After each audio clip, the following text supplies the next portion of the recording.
Hello, everyone, and welcome to our next episode of Brews and Bytes, titled The Evolution of Media Management. We have some great guests today, but before we get into introductions, I want to get some housekeeping items off the table. We have some great attachments attached to the webcast. So if you'd like, go ahead and check those out. We have some downloads and some links to sites, some great supplemental information. And with that, let's get started with introductions. So today we have Sam Bogosh, CEO of Axle.ai, and Ryan Meek, Principal Solutions Architect from Coringo. So let's start with introductions. We'll start with you, Sam, since you're the guest. You're the non-Coringo person on the call today, or on the webcast today. Yeah, great to be here, and thanks for having me. I'm CEO of Axle.ai. Here goes my headset. As you mentioned, and we've been doing lightweight, affordable media management now for 8 years. The last few years with a significant AI component to it, which I can talk about.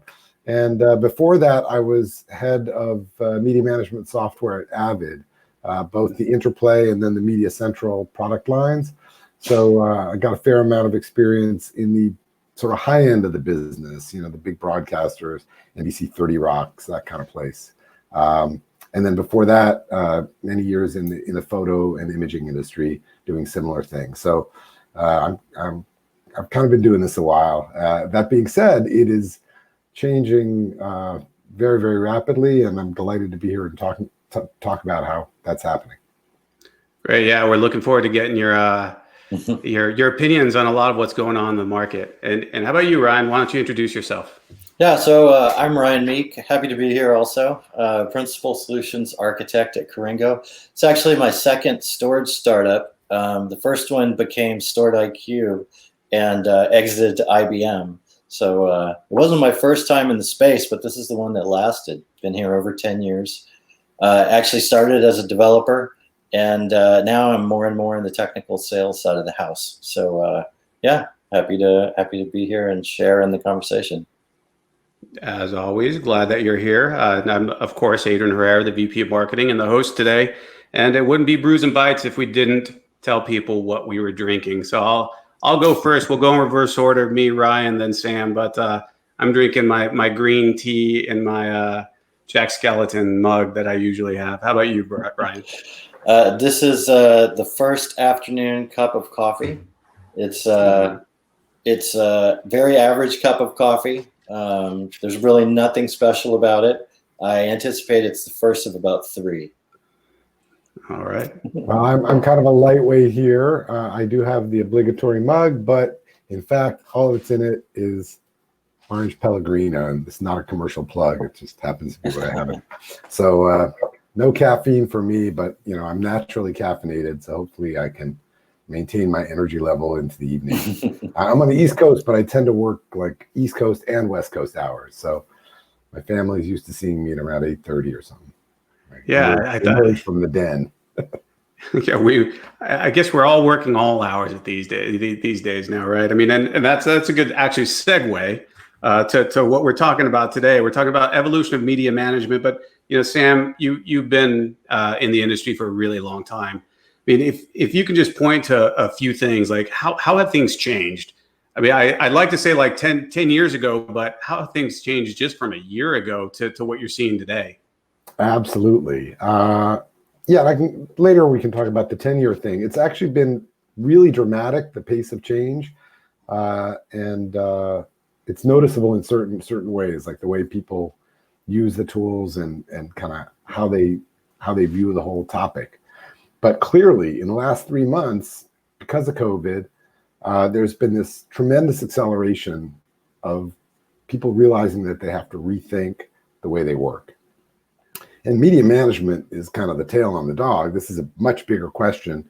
Why do I have all these editors commuting an hour each way to come to some place in central LA or Burbank, when they really could be just as efficient at home?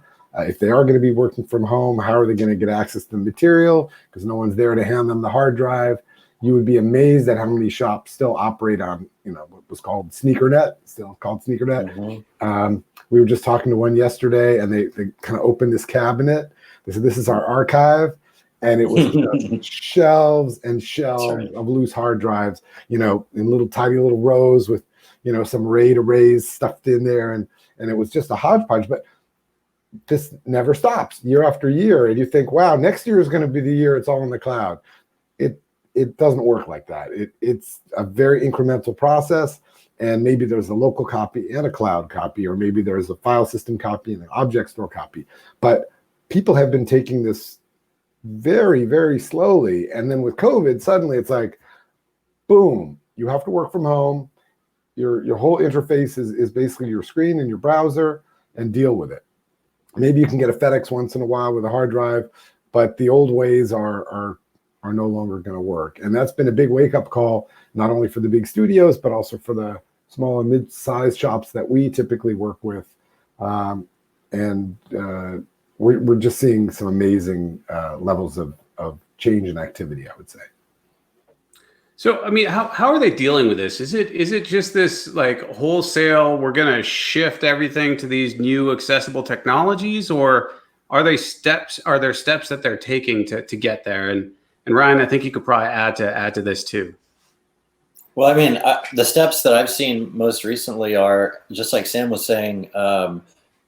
As recently as last year, we had conversations with people that said, "Oh, what's our file sharing strategy?" Well, somebody asks for the shoebox to be taken across town, and then they load up the discs or the tapes over there. That was their, And now it's much more like, okay, I guess I could provision a domain, I could provision a bucket, I could upload some content, and then I could share the link, and then they could download it at their leisure. That sounds much more possible now. I mean, that was something that sometimes we were getting glazed over eyes with even very recently.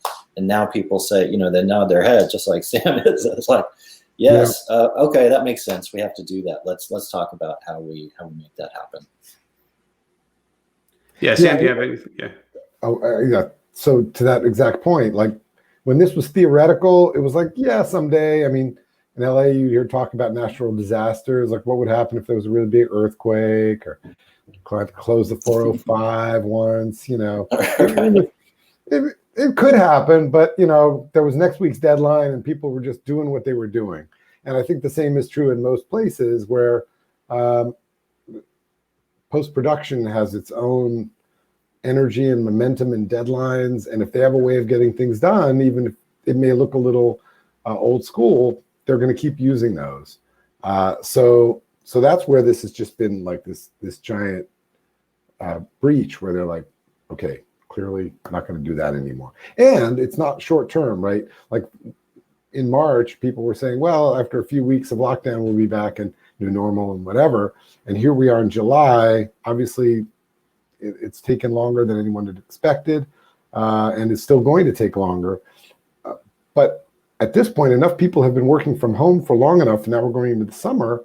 They're like, this isn't so bad. I could get used to not having that 1 hour commute each way, right? And so there's this kind of mutiny almost where the people doing the work are saying, you know what, let's find ways to make this permanent, because I like getting 2 days of my day back, and not having to deal with all the noise and randomness of the commute and getting into work. So there's also a general sense that people can be as productive or significantly more productive, and so they're all scrambling. It's almost like building out a new infrastructure overnight. I think in a lot of duration, but yeah, go ahead. Yeah, not to interrupt you, but I think in a lot of cases they're also finding features that they already have that a lot of us have been working on for a long time that they didn't know they have, and there's more willingness to use them. Like the media asset managers, only in the last couple of years really got real easy built-in access to S3 data repositories, but they didn't necessarily use them. It's like, oh, well, it's a little bit slower than the NAS. It's like, well, yeah, it's a little bit slower than the NAS, but you know what? You can use it from anywhere, and it's protected from DR. And hey, just learn to use that menu, right? Totally. No, that's and we've seen the same thing. Like our software works in a browser, so all the access is done through a browser. And in the past, people say, okay, that's fine, that's cool. They didn't pay a lot of attention. And now that they have to access it from home, they're like, oh, wait a minute, I can do this from home. Before, it was a potential thing. It was like, maybe I'd want to do this from home, but I'm at the office 24/7 anyway. So who cares if it's in a browser or a native app on the computer? And now they're like, oh, this is great. I can log in from my iPad. I can log in from my laptop, even from my phone. That kind of cross-platform visibility. It was the sort of thing you would talk about in the past, and everyone would nod. But at the end of the day, it didn't have the same clear necessity that it does today. And from the Axle AI perspective, how is authentication being handled there? Or do you have a single sign-on mechanism or some other authentication process that you either plug into or that you're providing? Most of our customers are either using the built-in authentication in our software, or they're synchronizing it with Active Directory. We do have a plugin for Microsoft AD. We haven't done some of the more advanced single sign-on mechanisms yet, but we're starting to get requests for that for sure. I think one of the issues is that post-production teams are often at a scale, it's like 10, 15 people, maybe as many as 20 or 30, but they don't have this kind of bigger IT infrastructure and view of the world. They do if they're inside a major studio, and we certainly have customers like Paramount and Warner Brothers and NBC that, of course, speak that language. But the overwhelming majority of our customers, and we have like 620 of them, those customers are either small shops or teams inside a larger shop that would just as well dodge these questions, because whenever they get IT involved, it becomes a much more drawn out process. So we've had less demand for single sign-on than you would think.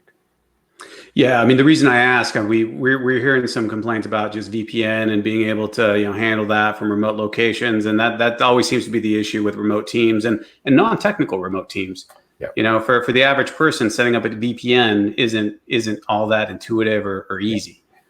That's why I asked. We've been using something called reverse proxy, which lets people essentially have a cloud hosted server that is a proxy, as the name implies, for what's going on behind their firewall. We used to recommend VPNs for this purpose, and we still do if you want the ultimate kind of tight, secure environment. But for many use cases, reverse proxy is a lot lighter weight, more affordable, and you can just access it from any browser rather than having to have the full kind of VPN tunnel setup in place. Yeah, and it kind of segues into the next question. I mean, you kind of touched upon it already. What are the differences between how maybe some of your larger customers are handling this and some of your smaller customers are handling this current situation? Yeah, the bigger ones have had contingency plans in place, or have at least thought about this more. So we've almost seen the fastest change from the smaller ones. We did a success story recently with someone in Boston, American Public Television, and they have about 45 people on their team. They had to make a very dramatic change, and they just felt lucky that they had a few of the pieces in place, including our software, so they could do it in like 24 hours. If that hadn't been the case, it would have taken them a lot longer. And they actually said to us, we're not sure how we could still be in business if we hadn't had the Axle software and some of the networking that they did have. So I'd say the smaller companies are having to deal with the bigger issues the quickest. And the bigger guys often have a contingency plan in place. But I don't know, Ryan, would you agree with that? I think, I would agree. I would also note, I think a lot of the small companies, they already knew this. They already had this together. Smaller companies have had to have been more nimble, and they have to, their employees, I feel like, have had more latitude for a long time.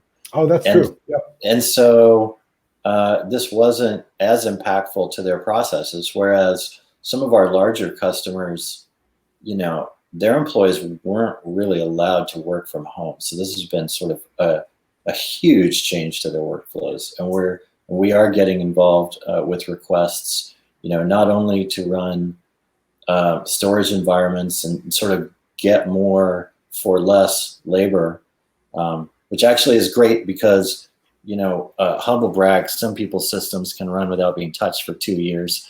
I saw a 2-year uptime today on a server. That was Awesome. great. But so, and when they're dealing with failures, they don't even have to go into the data center to deal with them. Things can just fail and fail and fail, and like software like ours can just handle it. So that's great.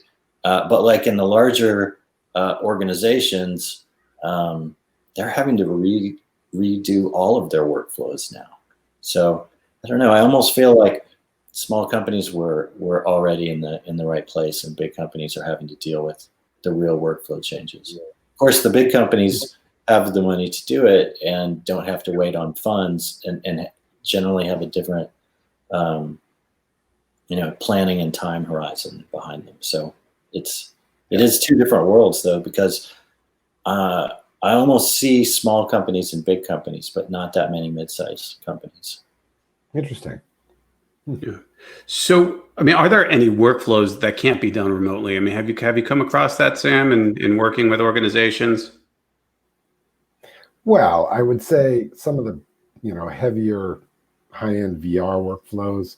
We have one customer called NextVR that was recently acquired by Apple, and they're doing a lot with like multiple red cameras pointed at the same subject, and they come back from a shoot with like 20 terabytes of material, and they have like 2 petabytes of storage. Not a lot of good ways to do that from home. So I'd say at the high end, it's still very much an on-premise old school thing. They can shuttle the hard drives, they can do FedEx, but there just doesn't exist the bandwidth. You can also, of course, do something like the Teradici kind of virtual console that you edit virtually, if you will, with a keyboard from home.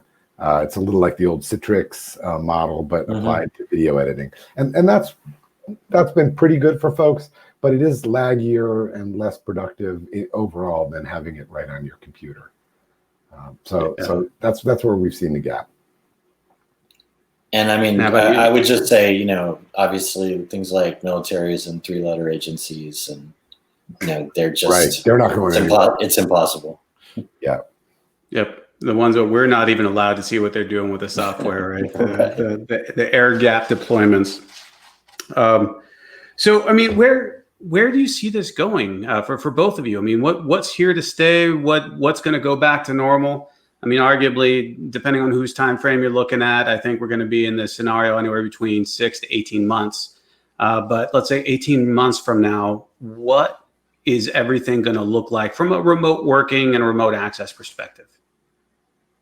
I mean, I just jumping out, I would just say I'm not really believing in going back to normal anymore. I think the genie's out of the bottle. I think people will have fewer business trips, fewer meetings in the office. There will be fewer requirements to physically be someplace. I think workflows will be virtualized.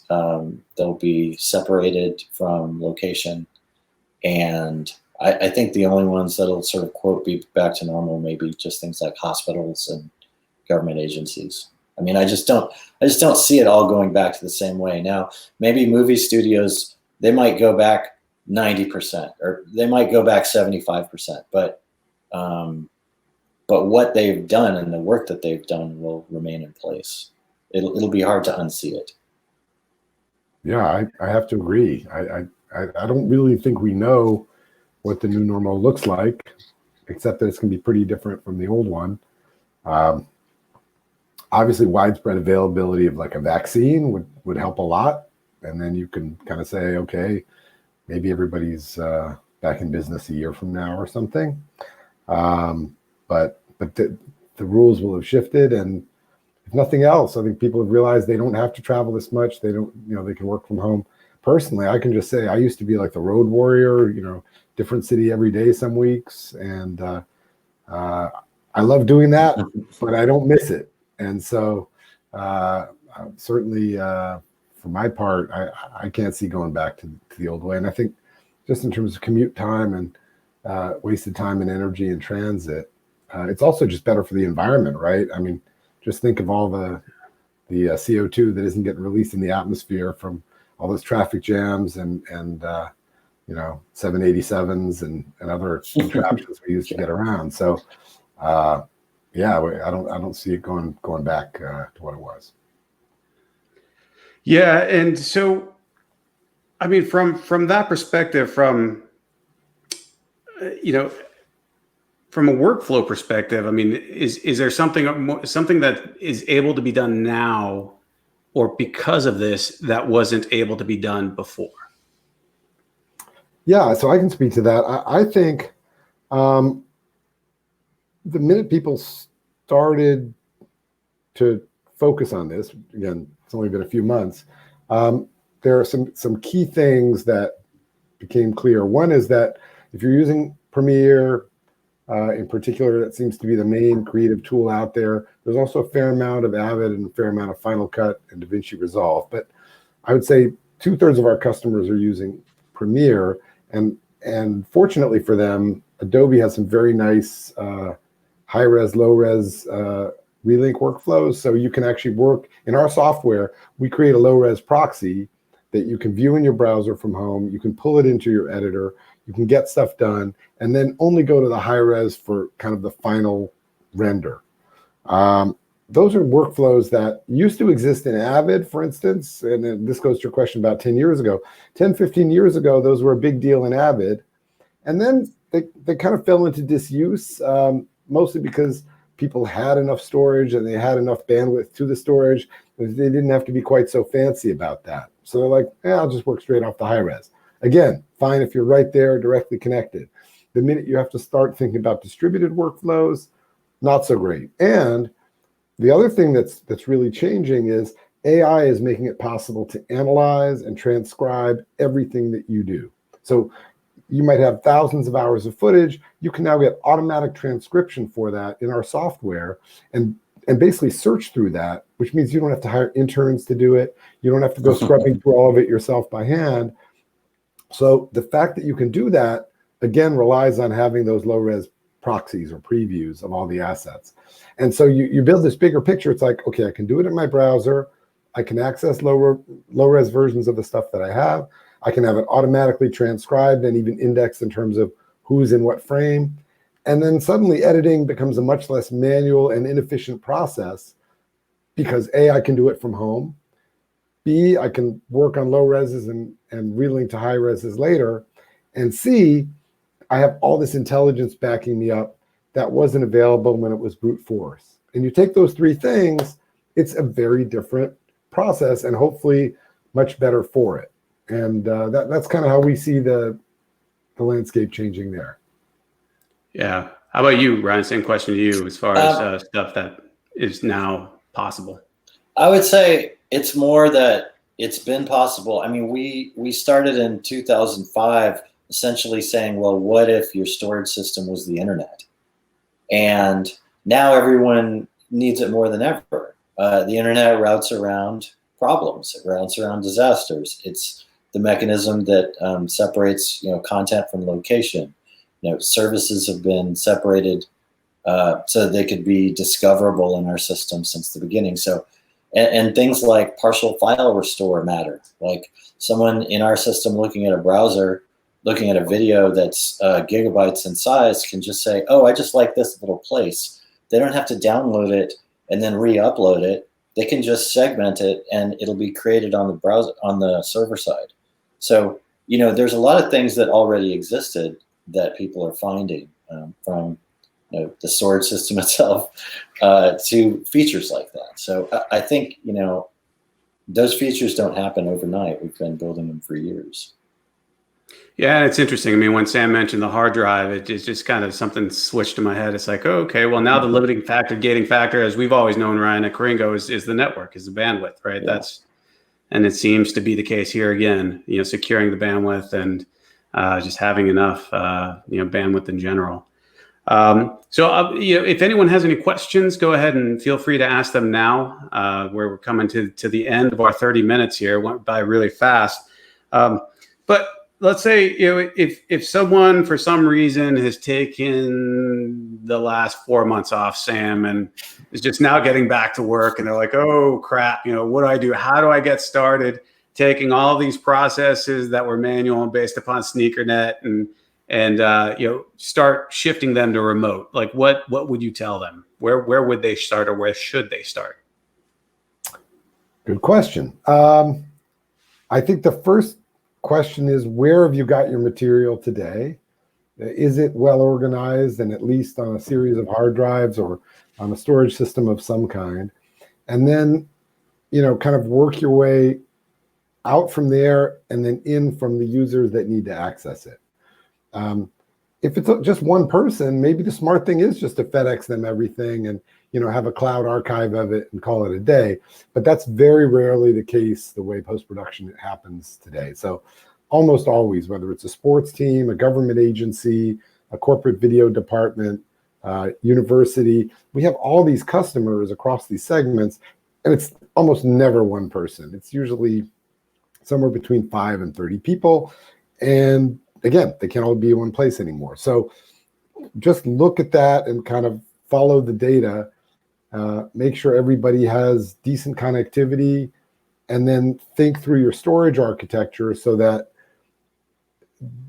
the data is going to be accessible where and how you need it, and that you're covered for things like disaster recovery, as Ryan mentioned. So you should have at least 2 copies of everything. That's always been the case. But make sure that at least one of them is your kind of work in progress area, and the other one is more archival and going to be there no matter what. Sometimes there's an overlap, but usually that kind of segments out. And then just make sure that those users have a really good experience with the combination of being able to find the material they need, work with it, and then render and publish it out to the appropriate social channels or however else you're distributing. And if you can solve those problems, and it's not rocket science, actually, most of this is just kind of blocking and tackling, then you've got a very good workflow for the next decade. Yeah, I would say that. And I would actually just add to what Sam said. I mean, put the content online, get it out of the shoeboxes. That solves your disaster recovery. Right. It solves your access. It solves responsive design. People are going to be using phones and laptops, and we started hearing about mobility and responsive design 5 or 10 years ago. But really, that one thing, put the content online. It addresses so many different parts of the issue, especially if it's in a long-term archive that can be used as a source for a CDN. Then you have long-tail streaming, and it's in one place, and you already solved it. It's not a different set of problems in a whole bunch of different places. You can solve it once, and then don't move it around. Don't move that data around. Your people can get the data where they need it. They can share it. You can administrate it from home. It's going to be fine. Yeah, and there's technology that I think some people just think, okay, if I'm trying to achieve that, I have to go to the cloud and pay a lot of money. Is that the case? No, not at all, I think. Yeah, Ryan, maybe you can. No. I mean, this is all technology that exists. It's well known.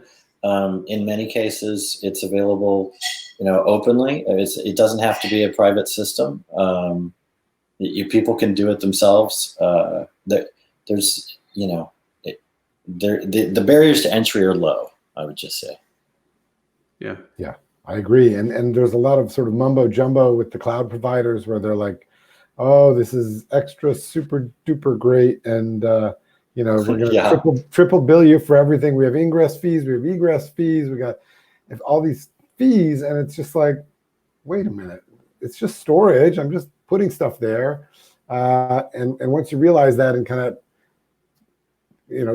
take away the mumbo jumbo, you can be very efficient and get the advantage of really the latest and greatest technology without turning into some kind of hostage to a monthly bill.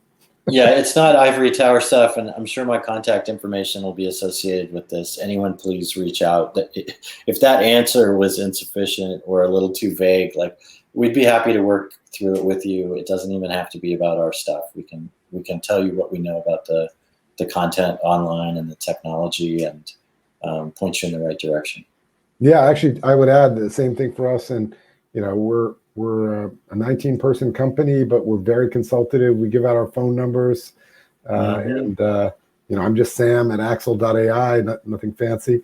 So we're always looking for better ways to engage with customers and integrators and just people who have needs in the space, because it is changing really rapidly. And as production and post-production come back online, people are going to have to scramble and solve these problems in new ways, and we love being a part of that. Yeah, absolutely. And for those viewers, if you're watching this, everything is attached to this webinar, even the recording. If you watch it after the fact, we have the Axle.ai website attached to this webcast, and you can just go ahead and click through it and go ahead and find Sam on the website and follow up with anyone at Axle directly, I'm sure. And as we close here, I mean, any parting words of wisdom? It could be associated with what we're talking about. It could be more philosophical, whatever you guys feel like sharing with our viewers. Any parting words of wisdom? Ryan, we'll start with you. Sam, we'll close with you. I would just go back to put the content online. Put the content online, and then in general, keep it simple. Keep it simple, stupid. It always applies, and it applies in the context of this conversation tremendously, I think. Hard to top that. Yeah, I completely second that. And maybe if I could add anything else, it's that not only put it online, but have the metadata so that you can search and reuse it quickly. We've had major political campaigns, for instance, use our software, and it was all about being able to grab the right chunk of the material and quickly post it to social media, even if these were just scraps. And we're seeing this more and more, corporate video and marketing and so on. So if you can have all your material accessible to you and then searchable by you, then you're like, oh, I just wish I had a clip of our CEO saying this. You can quickly find that from the transcripts, publish it out, and be the hero. And the combination of accessibility and searchability is really the big win. And you need to have it online, right? Exactly. It doesn't work if it's all on tapes and in a shoebox somewhere. Find it. Exactly. Yeah, if it's not there. Yeah. Yeah, absolutely. Well, that's the end of the webinar. The half an hour went really fast. Thank you both. Thank you so much, Sam, for supporting us and being a guest today. My pleasure. As always, Sam. Ryan, thank you for being here. Thanks, AJ. If you're watching the live broadcast, we do have another great webinar coming up on August 4th, I believe, of next week. It's coming up next week, next Tuesday. We're covering the 5 tiers of storage for video production workflows. And that's going to be with Nick Smith, VP of Technology at JB&A. So go ahead and tune in on that one. That should be a really good one. It's a sequel to one that we did 18 months ago. So a lot has happened since those 18 months. So with that, again, thanks, Sam. Thanks, Ryan. And thank you. We're going to go ahead and end the presentation. Thank you all for watching. Thank you.